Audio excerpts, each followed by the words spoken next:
Good morning, class 6th. So, we have studied in the previous chapter that with the discovery of agriculture, people gave their nomadic forms of life and settled in small villages. हम लोगों ने अपने previous chapter में किस तरीके से जो early man था, मतलब ह्यूमन बीइंग का डेवलपमेंट कैसे हुआ, ये सब पढ़ा है ना अब तक। तो आज हम जो है चैप्टर स्टार्ट करने जा रहे हैं, that is your NCERT book से, chapter NCERT book of history, chapter 3 the earliest cities. Okay, so open your book, NCERT, page number 32, the earliest cities, in the earliest cities chapter. So class, पहली चीज ये आती है कि हमारे पास हमने जो अब तक जितना भी जाना कि पहले जितनी भी सिटीज की किस तरीके से अर्ली मैन की इंडिया में क्या अर्थ पर कैसे जीवन की शुरुआत हुई। So class, we will learn in this chapter about the civilization, which was the first civilization, और कब जो है इस पर कौन सी civilization थी, वहाँ की living conditions क्या थी, लोग किस तरीके से रहते थे वहाँ पे cities कौन कौन सी बनी थी। तो this is the first what is a first जो है हम देखेंगे इसमें Indus Valley civilization के बारे में, लेकिन उससे पहले हमें ये पता होना चाहिए कि civilization क्या होती है, what is a civilization। तो in simple term civilization means a developed state of human society, यानी जो पहले जो अर्ली मैन जो हम लोगों की ह्यूमन बीइंग था वो आज की जो हम लाइफ जी रहे हैं, एक सेटल्ड लाइफ जी रहे हैं, वो नहीं थी। और अब जो है तो उस समय जो सिविलाइजेशन का जो मतलब आपको बताया जा रही हूँ वो ये है कि developed state of human society की कब ह्यूमन सोसाइटी बसी होगी, कब लोगों ने साथ रहना शुरू किया होगा, कब समाज का विकास हुआ होगा, यानी कहाँ पर ऐसी सिटी बसी होगी तो सिविलाइजेशन उसे कहते हैं जहां पर आपकी जो है सोसाइटी समाज रहता है, जहाँ पे आपके समाज के सब लोग रहते हैं, वो सब, तो उसको हम सिविलाइजेशन बोलते हैं। It refers to that stage in human evolution when people started thinking not only of satisfying their basic needs of food, shelter and clothing, but they wanted to accomplish something more। तो इसको क्या कहते हैं civilisation, मतलब इसको हम और समझना चाहें कि सिविलाइजेशन क्या है, तो वो आपकी ये आ जाती है कि आपके ह्यूमन बीइंग का विकास, यानी मानव का विकास, जहाँ पे सिर्फ उसकी खाने पीने की आवश्यकताओं के अलावा और भी जरूरतें जो है शुरुआत हो जाती है। जैसे सिर्फ पहले हम खा लिया, मतलब हमारी बेसिक नीड क्या है, फूड, कि हमें खाना मिल जाना चाहिए, पहनने को कपड़ा होना चाहिए और रहने के लिए घर होना चाहिए, लेकिन इसके अलावा भी तो बहुत सारी चीजें है ना। जब हम समाज का विकास होता है तो समाज किसे कहेंगे, जब हम समाज में हर चीज का उसमें इकोनॉमिकली पॉलिटिकली हर तरह से जो है अगर वो डेवलप्ड है तब उसे हम एक सिविलाइजेशन बोलेंगे। और यहाँ पर आज हम इन जो फर्स्ट सिविलाइजेशन थी वो थी हमारी इंडस वैली सिविलाइजेशन, जिसमें जो चैप्टर है हमारा द अर्लिएस्ट सिटीज, वो भी हम इस चैप्टर में जानेंगे। तो देखिए क्लास, यहाँ पे इंडस वैली सिविलाइजेशन का एक पिक्चर दे रखी है आपकी इंडिया की कंट्री की, कि इंडस वैली सिविलाइजेशन जो थी वो फर्स्ट सिविलाइजेशन थी, जिसे हम हड़प्पन सिविलाइजेशन के नाम से भी जानते हैं, और टाइम पीरियड जो था इसका 2600 से 1900 बीसी। ठीक है, मेजर सिटीज इसकी कौन कौन सी थी, टाउन ऑफ विलेजेस, ये सब आपके इस मैप में दे रखा है। और ये इंडिया का रीजन है, ये पाकिस्तान वाला जो रीजन है, देखिए वहां से इसकी हड़प्पा सिटी जो है आज आपकी पाकिस्तान वाले रीजन में है। तो पहले तो इंडिया और पाकिस्तान सब एक में इंडिया का डिवीजन नहीं हुआ था ना, तो बहुत साल पहले, जब देखिए टाइम पीरियड दे रखा है 2600 से 1900 तक के बीच का, तब तो सब कुछ एक ही था ना। तब वहां पे जो है फर्स्ट सिटी जो डेवलप हुई है वो आपकी हड़प्पा हुई है, और जो सिविलाइजेशन है उसका नाम है आपका Indus valley civilization. Today we will learn about Indus valley civilization, that is also known as Harappan civilisation.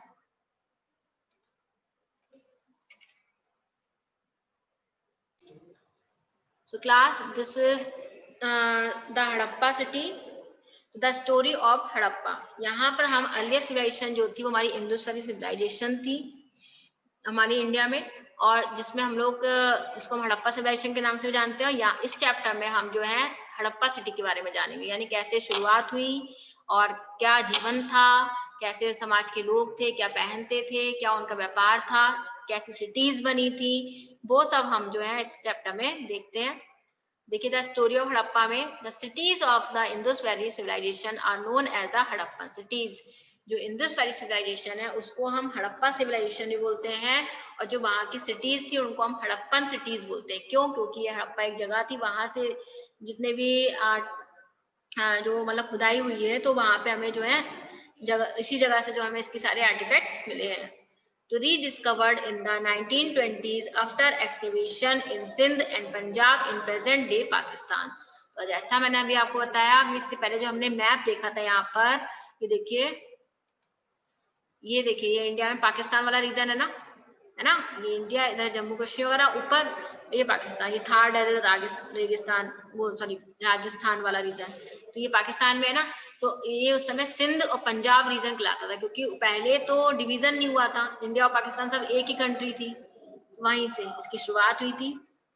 वहां पर है, जब इसकी खुदाई हुई कब 1920 में, तब ये हमें वहां पर पाकिस्तान वाले रीजन में मिली, मतलब मिली है खुदाई करने पर। दी सिटीज फ्लोरिश्ड सिंस 3300 BC। जैसा कि बताया था कि ये आपके जो है कब इनका विकास हुआ होगा, कब ये जानने में आई होंगी।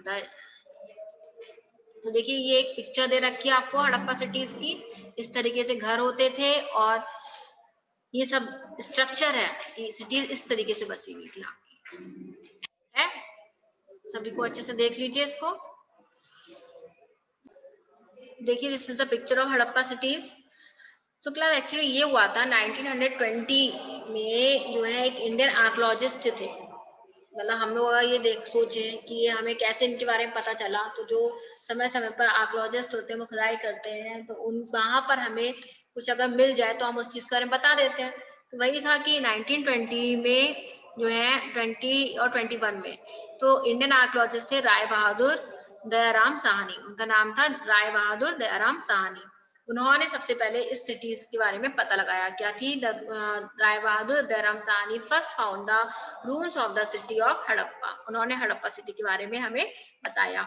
फिर क्या हुआ, इसके बाद में तो उन्होंने बताया कि यहाँ पे ऐसा शहर रहा होगा, उन्हें कुछ मतलब जब उन्होंने खुदाई वहां पे सर्च किया होगा, तो उन्हें ऐसा लगा कि यहाँ पे एक शहर बसा हुआ होगा कभी, जिसको हड़प्पा नाम से उन्होंने नाम बताया। कि फिर इसी तरीके से 1922 में राखलदास बनर्जी, एक an officer of the archaeological survey of India, discover the ruins of Mohenjodaro. फिर 1922 में, जैसे उन्होंने 1920 में हड़प्पा सिटी के बारे में बताया, इसी तरीके से 1922 में हड़प्पा के ही पास में एक जगह है मोहनजोदारो, वहां उसके बारे में उन्होंने जब सर्वे किया तो उन्होंने कहा यहाँ पर ये भी शहर रहा होगा। ठीक है, तो इस तरीके से उन्होंने सिटीज के बारे में बताया, और इस तरीके से स्ट्रक्चर्स मिला होगा, मतलब आइडिया लगाया कि शहर इस तरीके से बसे होंगे, पूरे वेल डेवलप्ड। तो the layout of the cities, कि अब सिटीज कैसी थी, है ना, जो हड़प्पा सिटीज थी वो कैसी थी, किस तरीके से बनी हुई थी। देखिए यहाँ पे फर्स्ट दिया है, the Harappa cities were divided into two parts. जो हड़प्पा सिटीज जो भी हमने इसकी पिक्चर देखी वो टू पार्ट्स में डिवाइड थी। कैसे? The Citadel and the lower town. दो पार्ट जो इसके थे वो कौन कौन से थे? पहला था आपका सिटाडेल, दूसरा आपका था लोअर टाउन। यानी एक हिस्सा आपका थोड़ा ऊंचाई पर और एक हिस्सा थोड़ा सा नीचे पर, जिसको जो ऊंचाई पे थोड़ा सा हिस्सा बना हुआ है उसको आपने सिटाडेल नाम दिया था, और जो नीचे पे हिस्सा बनाया हुआ था उसको लोअर टाउन। अब क्यों ऐसा था? वही था कि सोसाइटी को डिवाइड कर रखा था। Walls were fortified with BRICS in interlocking pattern. और जो इसकी सिटी की वॉल, कहने का मतलब है जो बाउंड्री होती कि यहाँ से यहाँ तक ये शहर बसा हुआ है, तो उसकी जो दीवारें थी वो अच्छी ईंटों से पूरी तरीके से अच्छे पैटर्न पर चुनी गई थी। जैसे कि ये देखिए वॉल्स, ये है ब्रिक्स, ये आपकी बनी हुई है ना, दिखाती हूँ मैं आपको। ये आपकी देखिए ब्रिक्स बनी हुई है, यहाँ पर ये अच्छे से बनी हुई है, अच्छी मजबूत दीवारें बनी हुई है। कुछ देखने से लग रहा है कि जो है आज भी हम अगर दीवारें बनाते हैं, वॉल्स बनाते हैं, तो इसी तरीके से बनाते हैं ना।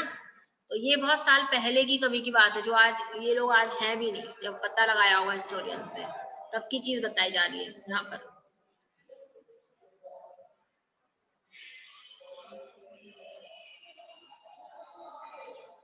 तो देख लेते हैं क्लास आगे।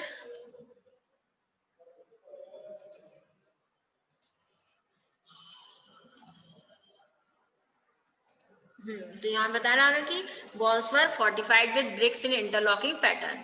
फिर सेकेंड इन्होंने कहा streets were laid out straight and cut each other at right angle. जो स्ट्रीट्स थी यानी गलियां थी तो वो कैसी बनी हुई थी, राइट एंगल पर। राइट एंगल आपका ऐसा बनता है ना, इस तरीके से।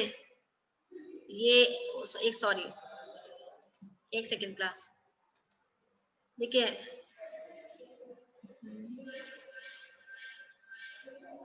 90 डिग्री जो एंगल बनता है वो आपका ऐसे जाती है एक लाइन सीधी और एक लाइन ऐसे सीधी आती है। 90 डिग्री एंगल बनता है ना सीधा, बिल्कुल बिल्कुल स्ट्रेट लाइन। तो इसी तरीके से गलियां बनी हुई थी। मानो यहाँ पर एक गली ऐसे जा रही है तो एक गली आपकी रफ थोड़ी सी बन रही है फिगर, एक गली आपकी इस तरीके से जा रही है, एक ऐसे जा रही है, और इधर इधर साइड से क्या बने हुए हैं, आपके घर बने हुए हैं।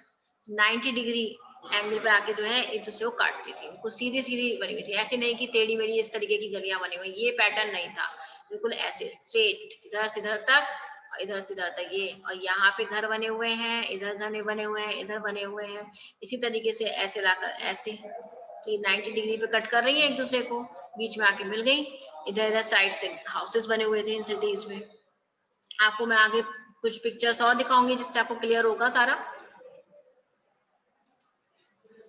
Drains ran parallel to each other and head covered. और बाकी जो ड्रेनेज सिस्टम था, ड्रेन्स जो नालियां होती हैं, हम लोगों के हाउसेस भी है, घर भी है, तो वहां पे भी देखिए पानी निकलने की व्यवस्था होती है ना घर से, नाले। लेकिन क्या है, आज ओपन है, और उस समय जो ये सिटीज थी, हड़प्पा सिटीज, तो वहां की जो ड्रेन थी वो आपकी कैसी थी, पैरेलल शेप में थी, और दूसरी चीज कवर्ड थी, यानी गंदगी नहीं थी। आप कह के खुले में होंगे तो उससे गंदगी बदबू भी आती है, वो चीज नहीं थी, बिल्कुल कवर्ड थी कि आपको देखने से अच्छा लगे। फिर the citadel was located at higher level and had special buildings. अब जो ये हड़प्पन सिटीज थी, ये 2 पार्ट्स में डिवाइड थी, आपकी सिटाडेल एंड लोअर टाउन। तो मैंने आपको बताया जो अपर वाला यानी हायर लेवल यानी ऊंचाई पर थोड़ा मतलब ऊंचे बना रखा था, तो वो सिटाडेल था, जिसको हायर लेवल कहा गया, यानी जिसमें सारे और स्पेशल बिल्डिंग्स थी। तो स्पेशल बिल्डिंग्स उन्हीं की तो होंगी जिनके पास पैसा होगा, जो हाई सोसाइटी पीपल होंगे। तो वही था उस समय भी, जो सिटीज थी वो भी हाई सोसाइटी और लो सोसाइटी पीपल में डिवाइड थी। जो हाई सोसाइटी पीपल थे उनको जो जगह थी उनकी बिल्डिंग्स वगैरह उसको डिवाइड कर रखा था, उसको सिटेडल कहा गया। और जो लोअर टाउन था वहां पे लो सोसाइटी लोग रहते थे, और वहां के घर सिंपल मिट्टी वगैरह के बने होते थे। फिर the great bath in Mohenjodaro was a tank used for bathing ritual. और जो मैंने अभी बताया कि मोहन हड़प्पा के पास में ही जो मोहनजोदारो जगह थी, तो वहां पे जो उसका ग्रेट बाथ यानी स्नानागार नहाने के लिए, तो वो बनाया गया। उसमें जो है सारे आपके कोई भी अगर कोई सेरेमनी होती थी, कोई भी फंक्शन हो रहा है, तो वो वहां पे की जाती थी। बात कैसे, अब देखिए तो क्लास देख लीजिए, जिसका ये आपको जो ग्रेट बात दे रखी है आपको मोहनजोदार एक। हाँ, तो देखिए ये पिक्चर आपकी ग्रेट बाथ इन मोहनजोदारो की, जहाँ पे आपका स्नानागार इस तरीके से बनाता था। यहाँ पर पानी भरा होता था और चारों तरफ से ऐसे ये तो एक जब शहर रहा होगा तब तो बहुत सुंदर तरीके से रहा होगा। ये तो हमें खुदाई में जो चीजें मिली है, ये हमें जब इसकी आर्कोलॉजिस्ट ने जब इन चीजों को ढूंढ खोज की है, तब हमें ये चीजें प्राप्त मतलब ये शहर चीजें देखने को मिली है। तो यहाँ पे देखिए इस तरीके से बीच में पानी भरा होता था इस रीजन में। यहाँ पर ये यहाँ पे पानी होता था, और ये देखिए सीढ़ियां बनी हुई है नीचे उतरने के लिए। इस तरीके से चारों तरफ से ये कवर्ड है। कोई भी रिचुअल सेरेमनी होती थी तो यहाँ पे दियो से कैसे भी सजा के लोग, कोई भी फंक्शन वगैरह होता था तो यहाँ पर सब चीजें होती थी। ये ग्रेट बाथ ऑफ मोहनजोदारो उसकी पिक है आपकी। तो इससे देखने से समझ में आ रहा है ना कि ये शहर किस तरीके से बसा हुआ होगा।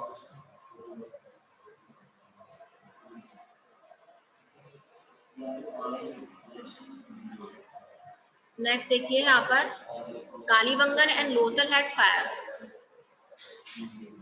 altars where sacrifices may have been performed। इसके अलावा ये तो जो है जो हड़प्पा सिविलाइजेशन है उसमें आपका मोहनजोदारो प्लेस के बारे में बताया गया, हड़प्पा सिटी के बारे में, मतलब वो हड़प्पन सिटीज कहलाई सारी, ठीक। तो उसमें जो है आपका स्ट्रक्चर ऑफ हाउसेस कैसे थे, जो आपकी सिटीज थी वो डिवाइडेड थी 2 पार्ट में, एक सिटाडेल और एक आपकी जो है लोअर टाउन। और जो घर बने हुए थे वो ब्रिक्स से बने हुए थे, जो कि आपस में इंटरलॉक थी। दूसरी चीज जो ड्रेनेज सिस्टम था वो भी आपका कैसा था, बिल्कुल ड्रेनेज सिस्टम आपका कवर्ड ड्रेन्स थी और एक दूसरे को पैरेलल कट करती थी। फिर आपकी जो स्ट्रीट थी वो आपकी 90 डिग्री एंगल पे कट 90 डिग्री एंगल पे यानी राइट एंगल पे कट करती थी, बिल्कुल सीधी सीधी गलियां थी, ये नहीं कि टेढ़ी मेढ़ी गलियां हो। साइड साइड हाउसेस बने हुए थे और ड्रेनेज सिस्टम आपका कवर्ड ड्रेनेज सिस्टम था। तो एक अगर सोचा जाए तो एक अच्छा शहर बसा हुआ था जहाँ पे साफ सफाई का भी ध्यान रखा जा रहा था। और वो लोग जो हड़प्पन सिटीज के जो लोग थे या वहाँ के रहने वाले लोग जैसे होंगे, लोगों सोचते होंगे, तभी तो उन्होंने इतनी सारी चीजें बनाई होंगी, है ना। तो ये सिस्टम जो डेवलप किया होगा इट मीन्स वो लोग इन चीजों के बारे में जानते थे। तो इसी में आपकी जो है नेक्स्ट आपका आता है कालीबंगन एंड लोथल क्लास। इसको हम जो है इस चैप्टर को आगे हम कल कंटिन्यू करेंगे। For today it is enough. Thank you for joining and जो है आप सभी इस चैप्टर की रीडिंग कीजिएगा अपनी बुक से, एनसीईआरटी बुक से। बाकी जो भी डाउट्स होंगे दैट इज वो सब मैं आपका कल क्लियर कर दूंगी। Thank you class.